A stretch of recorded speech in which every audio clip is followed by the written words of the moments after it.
नमस्कार। Universal technical classes में आप सभी का हार्दिक स्वागत। इससे पहले हम पढ़ रहे थे जो हमारा इंजन से संबंधित कुछ टर्म्स। आज हम देखेंगे 4 स्ट्रोक पेट्रोल इंजन के बारे में। सबसे पहले हम देखते हैं 4 स्ट्रोक इंजन और 2 स्ट्रोक साइकिल जो होती है, इसमें थोड़ा सा डिफरेंस होता है। देखिए 4 स्ट्रोक इंजन जो है, 4 स्ट्रोक है हमारे पास, सक्शन, कंप्रेशन, पावर, एग्जॉस्ट। ये चारों स्ट्रोक जो है सक्शन, कंप्रेशन, पावर, एग्जॉस्ट, अगर क्रैंकशाफ्ट के 2 चक्कर में कंप्लीट हो रहे हैं तो उसे हम 4 स्ट्रोक इंजन कहते हैं। 4 स्ट्रोक इंजन जो होता है उसमें क्रैंकशाफ्ट जो है उसके 2 चक्कर में ये चारों स्ट्रोक पूरे होंगे। 2 स्ट्रोक जो इंजन होता है उसके अंदर क्रैंकशाफ्ट जो है उसके 1 चक्कर में ये चारों स्ट्रोक कंप्लीट होते हैं। आज हम बात कर रहे हैं 4 स्ट्रोक साइकिल की, 4 stroke petrol engine. 4 stroke petrol engine जो है इसकी खोज करने वाला व्यक्ति है निकोल्स अगस्त ओटो। इसीलिए इसे हम क्या कहते हैं, ओटो इंजन भी कहते हैं। इसे हम ओटो इंजन के नाम से भी जानते हैं, किसे, पेट्रोल इंजन को। ये ध्यान रखना। निकोल्स अगस्त ओटो ने 1876 के अंदर जो है इसकी खोज की थी। अब देखिए पेट्रोल इंजन जो है 4 स्ट्रोक, इसके अंदर सबसे मेन पार्ट जो हमारे पास कार्बोरेटर और दूसरा होता है स्पार्क प्लग। कार्बोरेटर का काम होता है जब सक्शन स्ट्रोक शुरू होती है तो उस समय जो है इंजन के लोड के अनुसार जो है फ्यूल का और एयर का जो है मिक्सचर तैयार करना। देखिए कार्बोरेटर में कौन से भाग होते हैं, ये मैंने कार्बोरेटर बनाया है। कार्बोरेटर के यहां से एयर इनलेट जाती है, एयर हॉर्न कहते हैं उसे, एयर हॉर्न कहा जाता है, जहां से एयर अंदर आती है। एयर अंदर आती है तो कार्बोरेटर में कुछ संकरा स्थान होता है, यहां पे जो दिख रहा है इसे हम कहते हैं वेंचुरी। वेंचुरी का काम होता है जब एयर यहां से फ्लो होगी तो यहां से उसकी वेलोसिटी क्या बढ़ जाती है, ये ध्यान रखना है।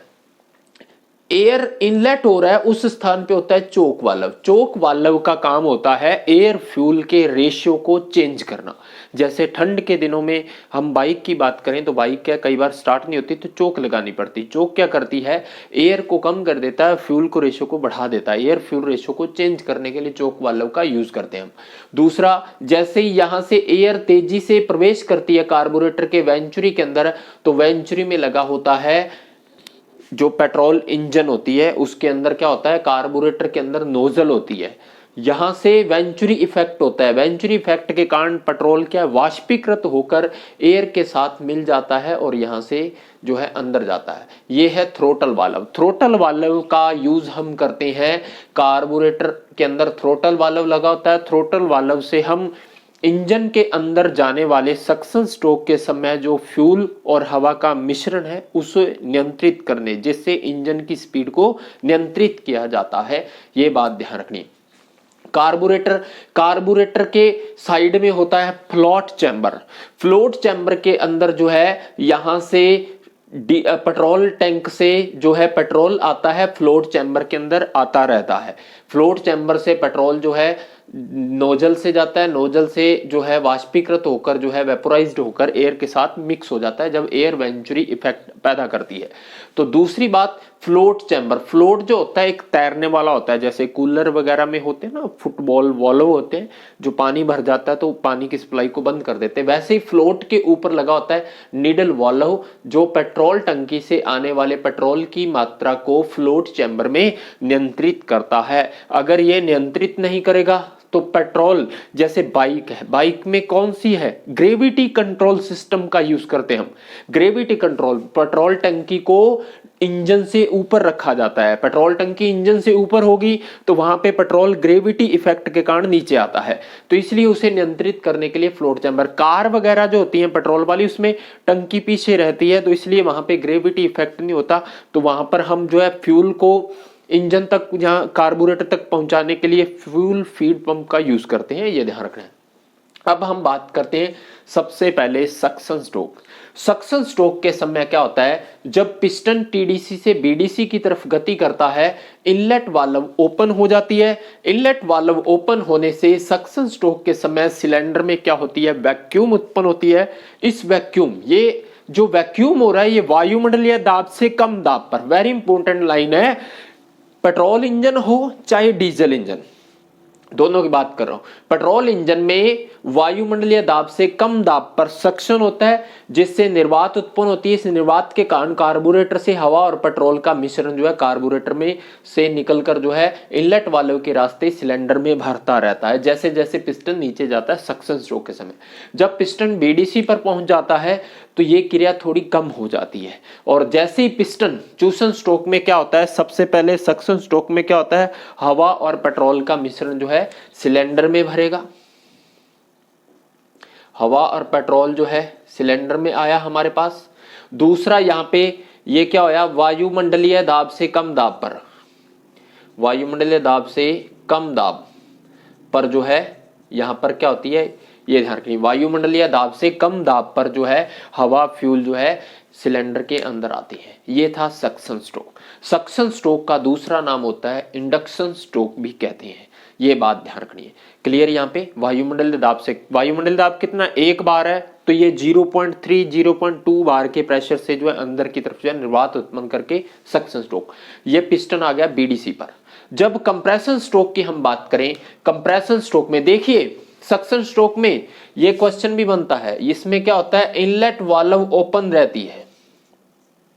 इनलेट वाल्व जो है ओपन होता है और जो एग्जॉस्ट वाल्व होती है वो क्या होती है, क्लोज्ड होती है। ये बात ध्यान रखनी है।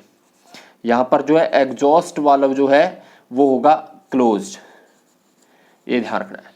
सक्शन स्ट्रोक में इनलेट वाल्व ओपन होगी और एग्जॉस्ट वाल्व क्लोज रहती है, ये बात ध्यान रखनी है। और वायुमंडलीय दाब से कम दाब पर हवा और पेट्रोल का मिश्रण जो है सिलेंडर में प्रवेश करता है, ये बात ध्यान रखनी है। क्लियर? उसके बाद हम बात करें कंप्रेशन स्ट्रोक। कंप्रेशन स्ट्रोक में जो है इनलेट और एग्जॉस्ट वाल्व यानी कि बोथ वाल्व आर क्लोज्ड, दोनों वाल्व यहां पे क्या रहेंगे, क्लोज होते हैं। इनलेट और एग्जॉस्ट वाल्व क्लोज रहते हैं और पिस्टन क्या है, बीडीसी से टीडीसी की तरफ। यहां पे देखो ये भी फॉर्म्स याद रखनी है, टीडीसी से बीडीसी की और पिस्टन जो है मूवमेंट करता है। यहां पर पिस्टन जो है उसकी डायरेक्शन क्या हो जाती है, बीडीसी से टीडीसी की ओर, बीडीसी से टीडीसी की ओर, बीडीसी से टीडीसी की ओर पिस्टन जाएगा तो सिलेंडर में जो सक्शन स्ट्रोक के समय पेट्रोल और हवा का मिश्रण आता है तो उस पर क्या होती है, प्रेशर बढ़ती है। यहां वायुमंडलीय दाब से कम दाब पर, यहां वायुमंडल से भी अधिक दाब पर कंप्रेशन हो रहा है उसका, ये बात ध्यान रखनी है। वायुमंडल से भी अधिक दाब पर जो है कंप्रेशन स्ट्रोक जो है प्रारंभ होता है और ये जो है लगभग 8 से 13 बार, वायुमंडलीय दाब 1 बार है, 8 से 13 बार प्रेशर जो है उस पर काम करता है। 8 से 13 बार प्रेशर पर जो है उसका कंप्रेशन होती है वायुमंडलीय दाब से अधिक दाब पर। और कंप्रेशन स्ट्रोक में क्या होता है, यहाँ पर पेट्रोल है, पेट्रोल हवा के साथ मिक्स है तो इसको ज्यादा प्रेशर नहीं दे सकते क्योंकि डीजल इंजन होते हैं कंप्रेशन संपीड़न आधारित, उसमें एयर को हम कितना भी दबाकर तापमान को बढ़ा सकते हैं। यहाँ पर जैसे ही हम पिस्टन से एयर को दबाएंगे तो एयर जो है यहाँ पर क्या होता है, उसका टेम्परेचर बढ़ता है और उसका वॉल्यूम क्या होता है, कम होती है। ठीक है ना, तापमान बढ़ना है, तापमान इतना भी नहीं बढ़ाते क्योंकि पेट्रोल है। तो उसके बाद ये जितना भी कंप्रेशन स्ट्रोक में मिक्सर होता है ये कंबस्टन चैम्बर के अंदर दबकर रह जाता है। यहाँ पर गर्म हो जाता है थोड़ा मिश्रण क्योंकि स्पार्क प्लग से ही इसको जलाया जाता है। पेट्रोल इंजन में ज्यादा प्रेशर नहीं रखी जाती, संपीड़न प्रेशर क्या होती है, लो, ये ध्यान रखना है। कंप्रेशन प्रेशर जो होती है वो इसमें लो ही रखी जाती है, ये बात ध्यान रखनी है। कंप्रेशन प्रेशर हाई हो गया तो इग्निशन जो अपने होता है ना नोकिंग, उसकी प्रॉब्लम हो जाएगी, ये बात ध्यान रखनी है। उसके बाद आती है पावर स्ट्रोक की बारी। पावर स्ट्रोक में क्या होता है, यहां पर भी दोनों वाल्व क्या होंगे, क्लोज। यहां पे हम बात करें तो दोनों वाल्व क्या है, क्लोज, ये ध्यान रखना। दोनों वाल्व यहां पे भी क्या है, क्लोज है, किसमें, पावर स्ट्रोक के अंदर। पावर स्ट्रोक को एक्सपांशन स्ट्रोक भी कहते हैं, ये बात ध्यान रखनी। और इसमें दोनों वाल्व क्लोज रहते हैं। दूसरी बात, पावर स्ट्रोक में क्या होता है, जैसे ही हमने एक संपीड़न स्ट्रोक के समय हवा और पेट्रोल को मिश्रण को यहां पर दबाया हुआ था तो स्पार्क प्लग यहां पर होता है। स्पार्क प्लग जो है इसको मिलता है इग्निशन कॉइल से हाई वोल्टेज का करंट।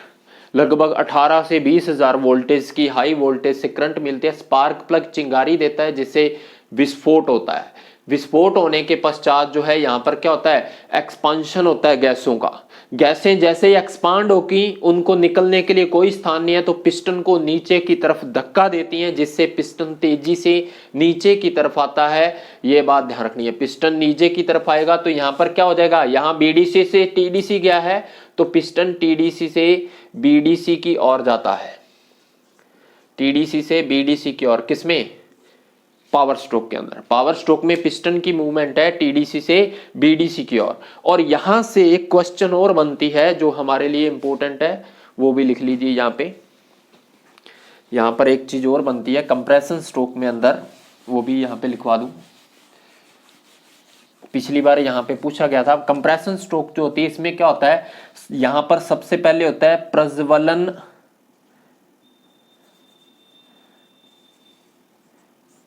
विलंब। प्रज्वलन विलंब यानी कि इग्निशन डिले पहले होगा। प्रोसेस क्या है पावर स्ट्रोक की, इसमें सबसे पहले इग्निशन डिले होगा, फिर होगा फ्लेम निर्माण। फ्लेम का निर्माण होगा, यानी कि जो फ्लेम होती है उसका जो है अपने पास जो है प्रोपोगेशन होगी, फ्लेम निर्माण होगा। उसके पश्चात क्या होगा, तेजी से दहन की क्रिया होगी, रैपिडली दहन होगा, तेजी से दहन होगा। उसके बाद होता है दहन के पश्चात यानी कि जिसे हम कहते हैं आफ्टर बर्निंग। इस प्रकार से भी क्वेश्चन जो है पिछली बार पूछे गए थे कि इसके अंदर प्रोसेस क्या होती है, ठीक है, आफ्टर बर्निंग होगी। जैसे ही स्पार्क प्लग स्पार्क देगा, सबसे पहले इग्निशन डिले, फिर फ्लेम निर्माण, तेजी से दहन के पश्चात आफ्टर बर्निंग यानी कि एक्सपांशन होगा। जैसे यहाँ पर विस्फोट होता है तो विस्फोट के दौरान गैसों का तापमान इतना बढ़ जाता है जिसके कारण पिस्टन को नीचे की तरफ मूवमेंट मिलती है और क्रैंकशाफ्ट में यहाँ पर क्या आ गया, पावर मिलती है। पावर के दौरान फ्लाई जो भी पावर स्ट्रोक के दौरान ऊर्जा मिलती है वो फ्लाई व्हील के अंदर जो है क्या होती है, स्टोर हो जाती है। ये बात ध्यान रखनी है, पावर स्ट्रोक के दौरान ही फ्लाई व्हील को एनर्जी मिलती है। फ्लाई व्हील काम क्या कर रहा है, एक तो आइडियल स्ट्रोक, 4 स्ट्रोक इंजन है तो उसके 3 आइडियल स्ट्रोक हैं, सक्शन, कंप्रेशन और एग्जॉस्ट। इन तीनों स्ट्रोक को पूरा करने में सहायता करता है और पावर स्ट्रोक में एनर्जी उत्पन्न करता है। और फ्लाई व्हील का कुछ हिस्सा आइडियल स्ट्रोक पूरा करने में यूज होता है और कुछ हिस्सा हम जो है मैकेनिकल वर्क्स में यूज करते हैं। ये बात ध्यान रखनी है। पावर स्ट्रोक के दौरान जो है यहाँ पर प्रेशर जो है बहुत ज्यादा बढ़ जाती है, जो बढ़कर जो है लगभग काफी ज्यादा हो जाती है। जो हम बात करें 60 बार के आसपास प्रेशर हो जाता है, तो 600 किलो पास्कल के आसपास, ये ध्यान रखना है, ठीक है। उसके बाद 6000 किलो पास्कल जहाँ 60 बार के आसपास हो जाती है। और उसके बाद जो है जैसे ही एक्सपांशन हो जाता है गैसों का पूरी तरह से, तो प्रेशर घटकर जो है 4 बार तक आ जाती है, 60 बार से घटकर 4 बार, क्योंकि पिस्टन क्या आ गया है, टीडीसी से बीडीसी की और पिस्टन जा रहा है, तो इस समय गैसों का प्रेशर घटेगा, पिस्टन आ गया, यहाँ पर दोनों वाल्व क्लोज रहेंगे। फिर बारी आती है एग्जॉस्ट वाल्व की। एग्जॉस्ट यहाँ पर जब हम बात करें तो एग्जॉस्ट स्ट्रोक में सबसे पहले जो है जैसे ही पिस्टन बीडीसी से ऊपर की तरफ जाता है तो एग्जॉस्ट वाल्व ओपन हो जाती है। एग्जॉस्ट वाल्व ओपन होगी तो अंदर जो जली हुई गैसें हैं वो पिस्टन जैसे ही ऊपर की तरफ जाएगा। इसमें पिस्टन की मूवमेंट है बीडीसी से टीडीसी की ओर जाता है और जली हुई गैसों को एग्जॉस्ट मनीफोल्ड के रास्ते से बाहर निकाल देता है। यह बात ध्यान रखनी है। अब यहां पर 2 चीजें और देखो, यहां पर क्रैंकशाफ्ट की रोटेशन। सबसे पहले यहां पर पिस्टन टीडीसी से बीडीसी गया तो इसमें मूवमेंट कितना हुआ, 180 डिग्री। ये टीडीसी है, ये है हमारे पास बीडीसी। ये मैं थ्योरेटिकल इसका वाल्व टाइमिंग डायग्राम बना रहा हूं, ठीक है। थ्योरेटिकल वाल्व टाइमिंग डायग्राम और एक्चुअल वाल्व टाइमिंग डायग्राम में फर्क होती है, ये बात ध्यान रखनी है। 4 स्ट्रोक के अंदर एक्चुअल और थ्योरेटिकल दोनों में फर्क होता है। अब देखिए टीडीसी और ये है अपने पास बीडीसी। टीडीसी से बीडीसी की दूरी कितनी है, 180 डिग्री। देखो टीडीसी से बीडीसी, यहां से सक्शन स्ट्रोक शुरू हुआ, यहां पर सक्शन कंप्लीट, टीडीसी से बीडीसी। सक्शन स्ट्रोक में क्या होता है, इनलेट वाल्व ओपन रहते हैं, एग्जॉस्ट वाल्व क्लोज रहता है और जो है कम दाब पर जो है अंदर फ्यूल आता है। उसके बाद कंप्रेशन स्ट्रोक में पिस्टन किधर गया, बीडीसी से टीडीसी की ओर, बीडीसी से टीडीसी और ये हो गया कंप्रेशन। कंप्रेशन स्ट्रोक में और पिस्टन कहां चला गया, टीडीसी पर। दोनों वाल्व बंद रहेंगे, जो फ्यूल आया था उसको दबाया जाएगा कंप्रेशन स्ट्रोक के दौरान। फिर पिस्टन चलता है पावर स्ट्रोक में। पावर स्ट्रोक के अंदर, पावर स्ट्रोक के अंदर पिस्टन चला कितना, 180 डिग्री। तो ये बात ध्यान रखनी है। फिर उसके बाद पिस्टन जो है एग्जॉस्ट स्ट्रोक में फिर चलता है बीडीसी से टीडीसी की ओर। ये हो गया हमारे पास एग्जॉस्ट स्ट्रोक। ये क्यों बता रहा हूं, देखो सक्शन स्ट्रोक में पिस्टन कितना चला, 180 डिग्री। 180 डिग्री क्रैंकशाफ्ट की रोटेशन है, इसमें क्रैंकशाफ्ट 180 डिग्री घूम गई। फिर कंप्रेशन स्ट्रोक जब आया तो इसमें क्रैंकशाफ्ट का एक चक्कर पूरा हो गया, 180 प्लस 180 यानी कि 360 डिग्री। 360 डिग्री पर सक्शन और कंप्रेशन हुए।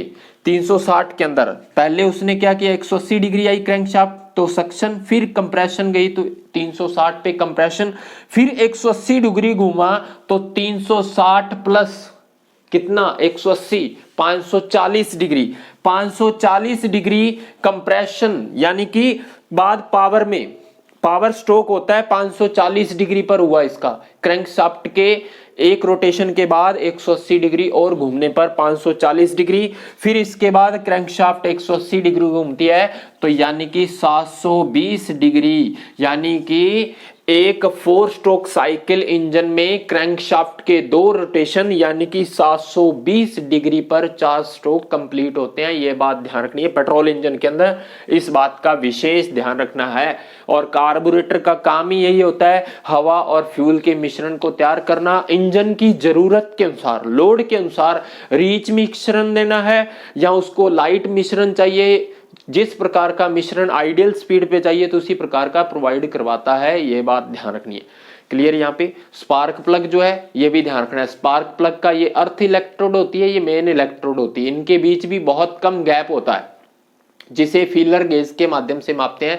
यही क्वेश्चन बनते हैं कौन से स्ट्रोक में वाल्व ओपन होते हैं। एग्जॉस्ट स्ट्रोक में क्या, एग्जॉस्ट वाल्व ओपन होगा, इनलेट वाल्व क्या रहती है, क्लोज रहती है, ये बात ध्यान रखनी। और यहां से जली हुई गैसें जो है बाहर जाएंगी, ये बात ध्यान रखनी है। 3 आइडियल स्ट्रोक हैं। आइडियल स्ट्रोक कौन से हैं, सक्शन, कंप्रेशन और एग्जॉस्ट। आइडियल स्ट्रोक पूछा जाए आपसे तो आपका आंसर हो जाएगा यहाँ पे आइडियल स्ट्रोक के लिए सक्शन, कंप्रेशन और एग्जॉस्ट, ये ध्यान रखना है। आइडियल स्ट्रोक है ये इंजन के। आइडियल स्ट्रोक का मतलब होता है जो जरूरी है इसके लिए 3 है, कौन से, सक्शन, कंप्रेशन और कौन सी है, एग्जॉस्ट। एग्जॉस्ट ये आइडियल स्ट्रोक है। और पावर स्ट्रोक जो है उसे वर्किंग स्ट्रोक भी कहते हैं। इसी में हमें मिलती है पावर। उस पावर का कुछ हिस्सा आइडियल स्ट्रोक के अंदर और कुछ हिस्सा जो है हम यांत्रिक कार्यों में यूज करते हैं, मैकेनिकल वर्क्स में। यह था 4 स्ट्रोक साइकिल इंजन। अच्छा लगा हो तो वीडियो को शेयर कीजिए, लाइक कीजिए, कमेंट कीजिए और अपने दोस्तों को शेयर कीजिए। और जल्द ही मैं इसके लिए आपके लिए एक टेस्ट सीरीज लेके आ रहा हूँ टेक्निकल क्वेश्चन की स्पेशल, और उसके बारे में